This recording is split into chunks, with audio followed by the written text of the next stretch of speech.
ta lúc chùm rung mấy ta thử ta bằng cơn tuần ở trơn thêm tiết tiết đó nè phần lịch nó không sọc dướng rồi còn thu lại khăn bài na khá tiết đầm bây còn cắt một thôi này ca rồi u rồi tôm rồi còn phép smoke smile rồi bảo thì cái SME rồi bảo lục sự phép rồi bạn ở cùng hiểm cái thang sầm nô ní sầm khăn sầm mẹp xạ kia chị SME quật chọn đừng chỉ run chúng ai dạy bàn thành trẻในขนมพานกาจีบกรรมบ่ยึงពីពួក SME Bank យើងមានផែនការអាជីវកម្ម3ឆ្នាំរំកិលរបស់យើងខ្ញុំអាចហ៊ាននិយាយថានៅក្នុងផែនការរបស់យើងរយៈពេល3ឆ្នាំនេះយើងមានទុនគ្រប់គ្រាន់សម្រាប់កំណើនបច្ចុប្បន្នដែលយើងធ្វើផែនការហ្នឹងសម្រាប់ជួយដល់ SME នៅក្នុងលទ្ធភាពរបស់យើងដែលអាចផ្ដល់ជូនរៀងរាល់ឆ្នាំហ្នឹងបាទអញ្ចឹងបើសិនជានិយាយរឿងទុនខ្ញុំគិតថាពួកខ្ញុំអាចជួយ SME ដែលមានលទ្ធភាពហ្នឹងបានប៉ុន្តែថ្ងៃនេះខ្ញុំចង់បញ្ជាក់មួយចំណុចដែលសំខាន់ហើយជាញយខ្ញុំបានបញ្ជាក់ដែរប៉ុន្តែខ្ញុំឆ្លៀតឱកាសនេះអរគុណលោកសាយអរគុណ Kimbonomis អនុញ្ញាតឲ្យខ្ញុំបញ្ជាក់ជាជំហរឬក៏ជាការឆ្លើយតបនឹងការលើកឡើងមួយចំនួនដែលលើកឡើងថា SME Bank នេះតឹង SME Bank នេះព្យាយាម control លុយរបស់អតិថិជនប៉ុន្តែខ្ញុំចង់បញ្ជាក់ទៅវិញថាវាមានមូលហេតុដែលយើងតឹងវាមានមូលហេតុដែលយើងព្យាយាមទៅគ្រប់គ្រងទុនឬក៏មិនតែមិនទៅគ្រប់គ្រងការចំណាយរបស់បងប្អូនប៉ុន្តែទៅគ្រប់គ្រងស្អីដែលបងប្អូនខ្ចីពី SME Bank មូលហេតុដែលយើងតឹងសូមជម្រាបថាតឹងនេះមិនមែនដើម្បីបង្កលក្ខណៈឲ្យពិបាករកស៊ីទេប៉ុន្តែការធ្វើ assessment តឹងគឺដើម្បីឲ្យប្រកាសថាបងប្អូនយកលុយរបស់ SME Bank ទៅមានលទ្ធភាពសងមកវិញបាទប្រើចំគោលដៅអត់បាទប្រើចំគោលដៅអត់ហើយមានលទ្ធភាពមកវិញហើយដែលថាចង់គ្រប់គ្រងទុនរបស់យើងនឹងគឺដើម្បីធ្វើមិនឲ្យចំគោលដៅទេអញ្ចឹងបើបងប្អូនទៅ SME Bank បើលោកសាយទៅ SME Bank សំណួរ2ដែលពួកខ្ញុំសួរមុននឹងសួរបាទសង្ឃឹមថានឹងទៅមុននឹងចាប់ដើមមើលថាមានទ្រព្យប្រចាំអត់ណាបាទទី1គោលបំណងយកទៅធ្វើអីប៉ុន្តែមានអតិថិជនមួយចំនួនគាត់លើកឡើងថាលុយរត់សោះតាំងម៉េះឲ្យមកខ្ញុំមកពេលដែលនេះខ្ញុំបានលុយនឹងទៅខ្ញុំដឹងថារកស៊ីអីខ្ញុំសូមអធិស្ឋានថាការគ្រប់គ្រងធនាគារនេះការគ្រប់គ្រងលុយនេះគឺជាលុយគឺជាថវិកាជាតិបានន័យថាជាថវិកាអ្នកបង់ពន្ធរបស់លោកសាយរបស់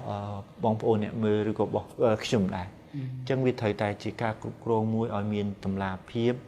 អ្នកដែលសមនឹងទទួលអ្នកដែល qualify អ្នកដែលគ្រប់គ្រាន់ជាមួយនឹងលក្ខខណ្ឌហ្នឹងគឺបានទទួលអញ្ចឹងឯងខ្ញុំចង់ប្រាប់ថ្ងៃនេះថាមូលហេតុដែលយើងតឹងហ្នឹងគឺដោយសារយើងត្រូវឲ្យប្រកាសថាគោលបំណងនៃការប្រើប្រាស់ហ្នឹងគឺចំគោលដៅចំទិសដៅគោលនយោបាយដែលរដ្ឋដាក់យកទៅធ្វើផលិតកម្មឬទេយកទៅធ្វើការកែច្នៃឬទេ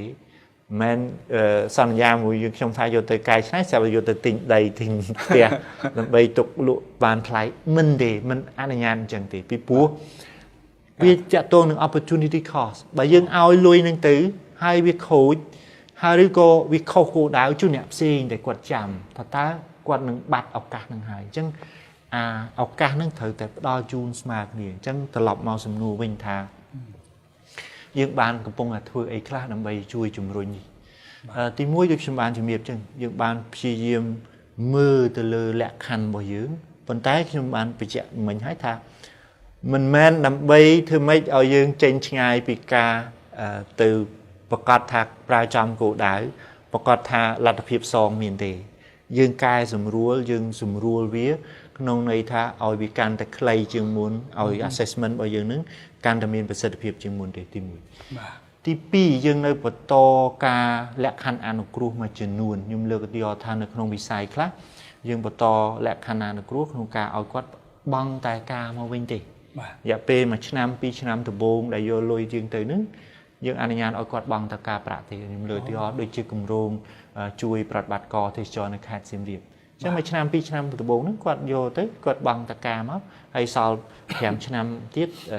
គាត់បង់ទាំងដើមទាំងការមកអាហ្នឹងអាលក្ខខណ្ឌនៅក្នុងផលិតផលដែលយើងមានស្រាប់ហ្នឹងគឺយើងបន្តលក្ខខណ្ឌហ្នឹងបាទចំណែកទី2គឺតាក់ទងជាមួយនឹងការគិតលើផលិតផលថ្មីដែលយើងកំពុងតែបានគិត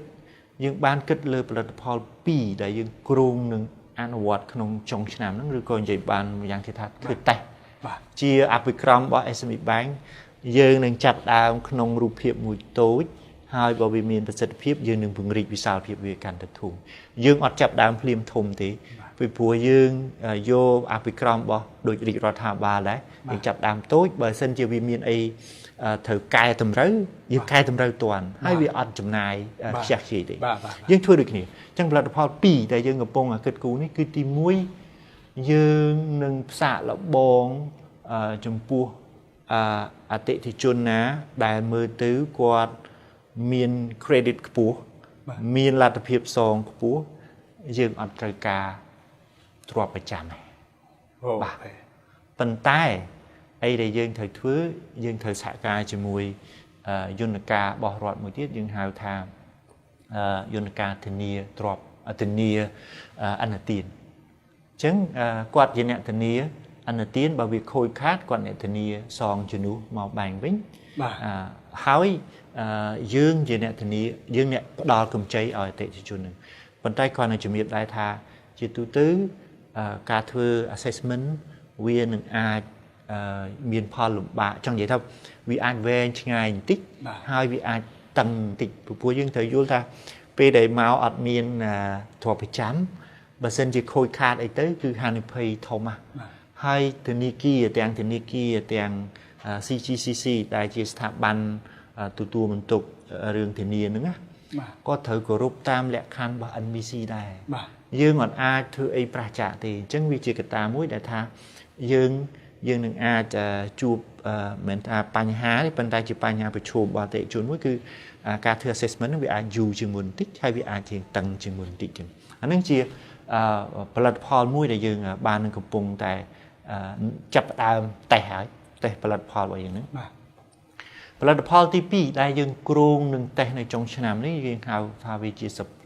trade finance គឺជាផលិតផលមួយដែលយើងព្យាយាមជួយទៅដល់អ្នក SME ណាដែលមានលទ្ធភាពក្នុងការនាំចេញយើងនឹងមិនតម្រូវជាទ្រព្យប្រចាំដូចគ្នាប៉ុន្តែកលឹះវានៅត្រង់ថាអ្នកដែលនាំចេញទាំងអស់នោះត្រូវតែអនុញ្ញាតឲ្យយើងអាច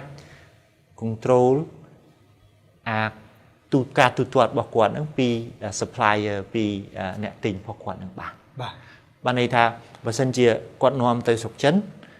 យើងផ្អែកទៅលើ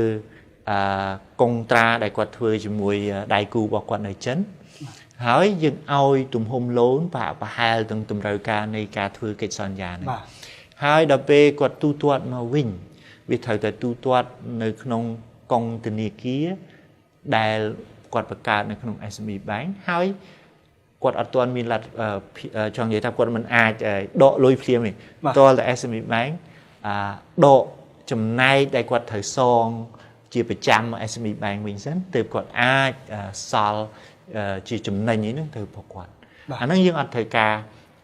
ជាទ្រព្យមកប្រចាំជាមួយយើងពីព្រោះយើងអាចគ្រប់គ្រងឬក៏អាចធានាថាគាត់នឹងទូទាត់មកធនាគារសិននេះគឺជាកលឹះនៃផលិតផលដែលយើងកំពុងគិតហ្នឹងគឺជាអីដែលយើងកំពុងគិតគូរអាហ្នឹងគឺជាផលិតផលថ្មីដែលក្រុងនឹងដាក់ឲ្យដំណើរការនៅពេលឆាប់ខាងមុខនេះហើយបាទយើងកំពុងតែតេស្តយើងទៅរកអតិថិជនដែលដូចថាមានលទ្ធភាពខ្ពស់មាន